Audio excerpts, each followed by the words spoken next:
Joining me now is Cal Pfeiffer, Executive Director of the Hagen History Center, with information about a really interesting lecture that's coming up at the Jefferson Educational Society. Welcome, Cal. Nice to have you. Thanks so much. Yeah. Great to see you. So tell us, this is all about the transformation of West 6th Street.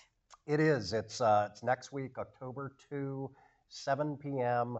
We'll take people down a little bit of memory lane, but their real takeaway is what an amazing 5 years that it's been on that street. Okay, so I was wondering how far back history do you go? So this is really encompassing the last 5 years. That's when it really got started. So we're talking just rapid growth, rapid change, and what people really get to see, because you could certainly see the houses going down the street, but photos from the inside, the backstory. I mean, some of these homes truly looked like a bomb went off inside of them. Yeah. I mean, just complete, down to their bare studs in some places and what they are today. So all the work was done by Jeff Kidder as the principal architect. So it's Jeff Kidder that will be speaking, and then the philanthropist that's funding it all, Tom Hagen. So do private owners own these homes and take on these transformations, or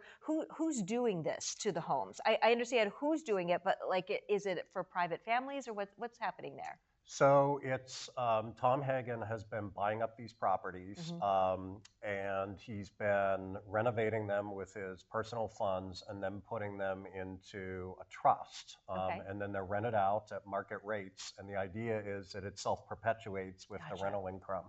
It's the only model of its kind in the country since the 60s. That was the first time that it was tried on the East Coast. It's never really taken place anywhere else, certainly at scale like this. So it's not in New York, it's not in San Francisco, it's right here in Erie. But the preservation efforts is so wonderful. How many are done, and how many have renters in them, enjoying them? So in total, between purchased, finished, and in the process is about 30 properties right now.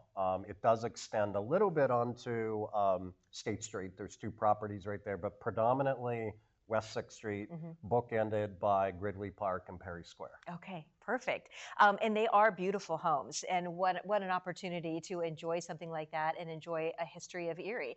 Were they really specific with the preservation and keeping them back to when they were built?